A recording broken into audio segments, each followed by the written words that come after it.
نرجع تاني لبني إسرائيل اللي تقريبا نص أنبياء الله كانوا ليهم ومنهم، ولكن المرة دي مع عيلة كاملة، مع آل عمران.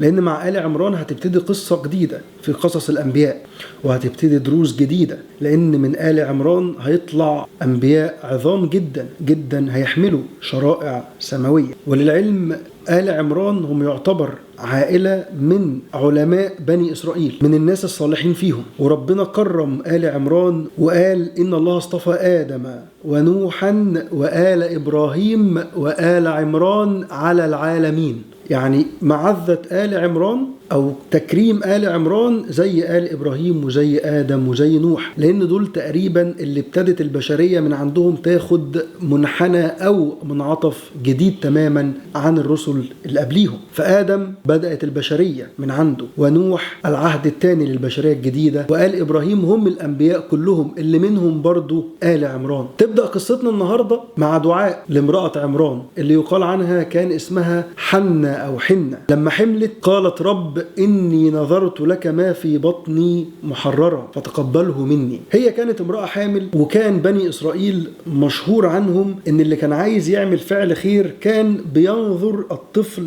اللي في بطنه ده لله، أي إنه يكون في بيت المقدس، يساعد في البيت وفي خدمات البيت، وفي نفس الوقت يساعد زوار بيت المقدس. فزوجة عمران قالت أنا اللي في بطني ده يا رب ملكك، وأنا وهبت ونظرت لي. فلما وضعتها قالت رب إني وضعتها أنثى وليس الذكر كالأنثى وإني سميتها مريم وإني أعيذها بك وذريتها من الشيطان الرجيم. فتقبلها ربها بقبول حسن وأنبتها نباتا حسن. كلام كتاب الله عظيم جميل سهل بسيط مفهوم للي يتدبره ويفهمه صح. وتبدأ قصة جديدة، قصة آل عمران، قصة نبي الله زكريا، وقصة سيدة نساء العالمين أم السيد المسيح مريم العذراء البتول. فتعالوا نبدأ واحدة من أعظم القصص في كتاب الله.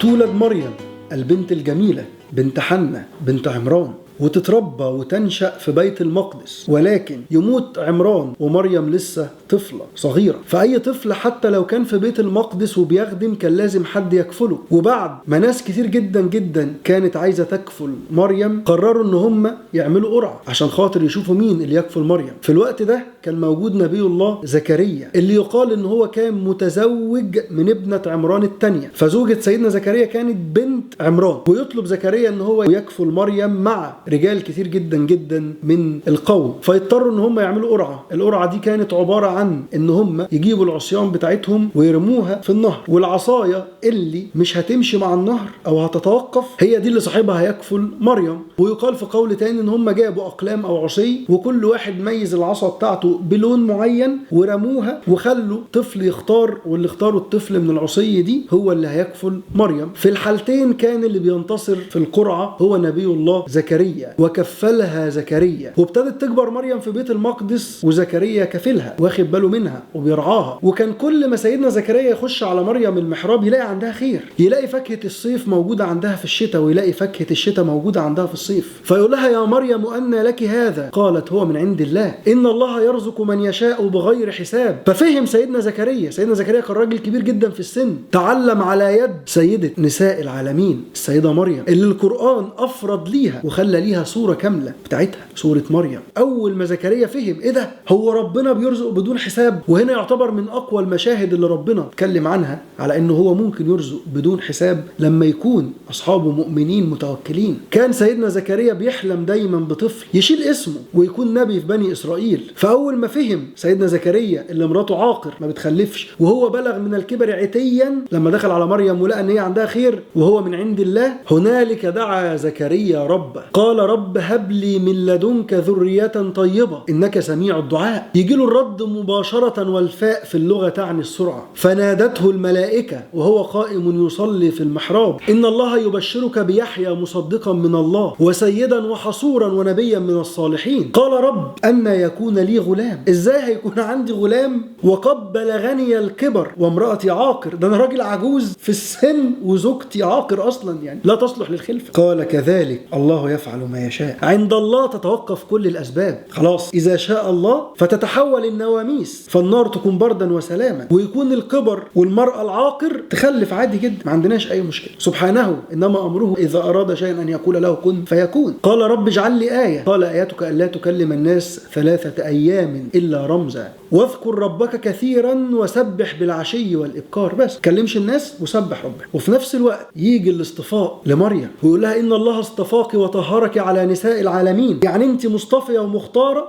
ومطهرة على كل نساء الأرض. إن الله اصطفاك وطهرك واصطفاك على نساء العالمين. يا مريم اقنتي لربك واسجدي واركعي مع الراكعين.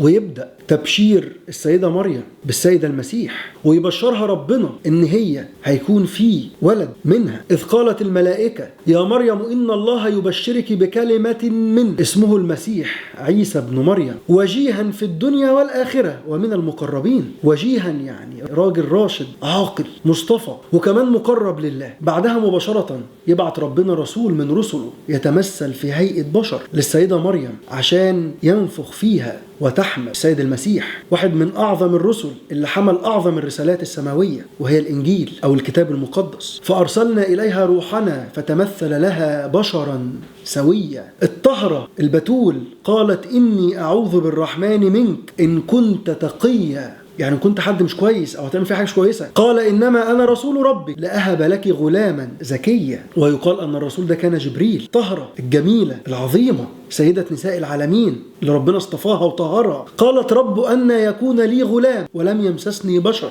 قال كذلك الله يخلق ما يشاء. هو ربنا في قوانين بتعطل له إرادته أو مشيئته؟ قال كذلك الله يخلق ما يشاء إذا قضى أمرا فإنما يقول له كن فيكون. استسلمي يا مريم، الموضوع انتهى خلاص. وتحمل السيدة مريم في السيد المسيح، ويبدأ بني إسرائيل عهد جديد من النبوة ومن المعجزات ومن لم الشمل وبرضه من الاعتراض ومن الاضطهاد. وتبدأ رحلة واحد من أعظم أنبياء بني إسرائيل السيد المسيح عليه وعلى نبينا أفضل الصلاة والسلام، اللي قصته كلها عبر وعظة، ولكن هنعرفها في الحلقة الجاية بإذن الله. بس لحد هنا مش هينفع نعدي قصة آل عمران ولا نبي الله زكريا ولا السيدة مريم من غير ما نطلع منها الدروس والعبر اللي تنور لنا حياتنا وتنور لنا وظيفتنا وتنور لنا مشاريعنا والبزنس بتاعنا.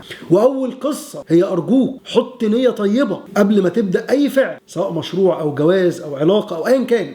حط نية طيبة واعمل زي مرات عمران لما قالت رب إني نظرت لك ما في بطني محررا فتقبل مني. دي نية طيبة إن رب اللي في بطني ده بتاعك. حضرتك ممكن قبل ما تفتح المشروع تقول له يا رب ان شاء الله انا المشروع ده هكفل بيه يتامى او هتصدق بيه او هساعد بيه ناس. حضرتك ممكن قبل ما تجيب عربيه ما تقولش اجيبها عشان واعمل بيها مش عارف ايه، وقول له يا رب انا عايز اجيب عربيه عشان عيلتي وزوجتي واولادي يتستروا وما يبهدلوش في الطريق. ممكن حضرتك قبل ما تخش علاقه زواج تقول يا رب انا عايز علاقه سويه عشان اطلع اولاد بيعبدوك صح واعمل اسره واعمل مجتمع وانشر الخير. حط نيه طيبه. آل عمران بيعلموك وزوجة عمران بتعلمك ان ارجوك حط رؤيه ونيه طيبه قبل ما تبدا اي فعل في حياتك. تاني حاجة ستنا مريم بتعلمك وبتقول لك في مشروع في وظيفتك في حياتك اعمل كل اللي في ايدك وربنا هيعمل لك كل اللي مش في ايدك. ستنا مريم كانت تعبد ربنا وبتخدم في بيت المقدس وكان الخير بيجي لها لحد عندها، ما كانتش بتحتاج تروح تبذل مجهود. ده حتى الامر اللي جالها وهزي اليك بجذع النخله تساقط عليك رطبا جنية فكلي واشربي وقري عينا. تخيل انك لما تعمل كل اللي في ايدك تكون انسان صالح مؤمن محسن متقي، رزقك هيكون مفيش اسهل وايسر منه. انما لو ابتديت في الظلم وفي العناد او في تجاهل رسائل ربنا ليك وفي ظلم العباد وفي اذيته وفي النوايا السيئه، للاسف هتعيش حياتك من عسر العسر وهتخرج من نقره تقع في تحضيره. لان اراده الله هي اليسر واراده الشيطان هي العسر. يريد الله بكم اليسر ولا يريد بكم العسر. ستنا مريم بتعلمك انك تخلص لله عشان ربنا يرزقك بدون حساب، لانها هي قالتها لما دخل عليها زكريا المحراب وجد عندها رزق قال يا مريم أن لك هذا؟ قالت هو من عند الله إن الله يرزق من يشاء بغير حساب. ثالث حاجة أرجوك لما تدعي ادعي بقدرة الله مش بقدرتك. هنالك دعا زكريا ربه. اوعى وانت بتدعي ربنا تحط قوانين الحياة عائق ما بينك وما بين اللي انت عايزه. اوعى وانت بتدعي ربنا تكون شايف ان قدراتك البشريه هي اللي هتوصلك للي انت بتدعيه، او هي اللي هتوصلك للشيء اللي نفسك فيه. سيدنا زكريا لما دعا كان عارف ان هو كبير في السن وما ينفعش يخلف، ومراته عاقر مش هتنفع تخلف. يفهم نبي الله زكريا ان الاله بيرزق بدون حساب، فهو يدعي كمان بدون حساب ويطلب بدون حساب، ويجي له الرد مباشره عشان هو صادق في دعائه. فنادته الملائكه وهو قائم يصلي في المحراب ان الله يبشرك بيحيى لم نجعل له من قبل سميا. رزقه ربنا بنبي عظيم ومن اعظم الانبياء اللي جم في بني اسرائيل، عشان دعا بقدره الله مش بقدرته. فارجوك انسى قدرتك تماما، ادعي باللي نفسك فيه واطلب آية من ربنا. زي ما بقول لك لما تيجي تدعي ربنا ارجوك ما تدعيش بمال، ادعي بفكره، لان الفكره هي الآية. ما تقولش يا رب انا عايز $1,000,000، قول يا رب الهمني بفكره تجيب لي $1,000,000. والاحسن من كل ده انك تشوف هتجيب ايه $1,000,000 وتدعي بيه. لو $1,000,000 دول هيجوا لك بيت، ادعي بالبيت، ادعي بالسياره، ادعي وبنيه طيبه في كل حلم انت عايزه. هنالك دعا زكريا ربه. فهم سيدنا زكريا بيعلمك وبيقول لك افهم هي مش بقدرتك سبحانه وتعالى، انما امره اذا اراد شيئا ان يقول له كن فيكون. ودي من اعظم الرسائل ومن اعظم العبر لينا في دعائنا. لو مشروعك خلاص كل الدنيا بتنهار فيه ومش قادر وخلاص الدنيا بتبوظ، ادعي واطلب الرزق بدون حساب، بس خد بالاسباب وابذل كل اللي في وسعك. لو في مشكله او في ضيقه معينه ادعي بدون حساب، وادعي وانت شايف قدره الله الحق اللي ما فيش شيء في الكون ممكن يعطلها. عشان كده ربنا قال لك وما قدر الله حق قدره. احيانا احنا اللي بنكون مقصرين في حق انفسنا وفي حق خالقنا، ان احنا مش حاطينه في القدر المناسب ليه، فجاب لنا القصص والعبر عشان تفهمنا وتوعينا. اخر حاجه ارجوك استسلم لاوامر الله اذا حدثت ولا تقاومها، واتبسط واستمتع بيها. ستنا مريم لما جالها البشرى بالغلام وقابلت الرسول في هيئه بشر، قالت ازاي هخلف بدون ما يمسسني بشر وانا ما كنتش بغيا، وانا كذلك الله يفعل ما يشاء. احيانا بتحصل لك حاجات كتير في حياتك، بس اهم حاجه تكون خارج ارادتك، تكون انت ماشي صح وماشي كويس في حياتك، تلاقي في امور تحصل لك زي يجي لك مرض معين، او حد من حواليك يمرض، او ما تشوفش نتيجه في حاجه معينه وانت عمال تبذل مجهود كبير جدا، او تكون رايح مشوار معين وتتعطل وانت واخد بكل الاسباب اللي ما تخليكش تتعطل. في الحاله دي اعرف ان في رساله من ربنا. ارجوك ما تقاومش، ارجوك ما تغضبش، ارجوك التزم الايمان والتزم الاسلام وسلم لله، لان ربك عمره ابدا ما هيكتب ليك حاجه سيئه او حاجه سوء او حاجه تضرك سبحانه وتعالى. احيانا تقول له يا رب الغنى والمال، تسيب شغلك او تسيب وظيفتك وتضيق عليك، لانك بتعد اعداد جيد عشان تبقى اكبر صانع للمال واحسن راجل بيعمل فلوس. زي بالظبط ما امر موسى ان هي ترميه في البحر مع انها خايفه عليه، ويصدق الاله ويرجعه لها تاني ويحرم عليه المراضع. لما يجي قدر الله وامر الله وتشوفه في اي حد حواليك، سلم واستسلم. لما يصيبك شيء وانت فعلا مالكش يد فيه، بس تكون مراجع كويس جدا جدا كل افعالك، ما تكونش ظالم لنفسك، استسلم وقول يا رب طالما اخترت لي ده وده حصل فهو الخير وهو افضل شيء ليا، لان عمر تخطيطك ما هيكون زي تخطيط الاله. فالخطه الربانيه لم تخطئ ابدا، فاستسلم ليها وسلم ليها. لحد هنا قصه اليوم انتهت، ولكن رسائلها لم تنتهي. انا قدرت اقول اللي قدرت عليه واللي فهمته واللي ذاكرته واللي هداني ربنا ليه. فيا رب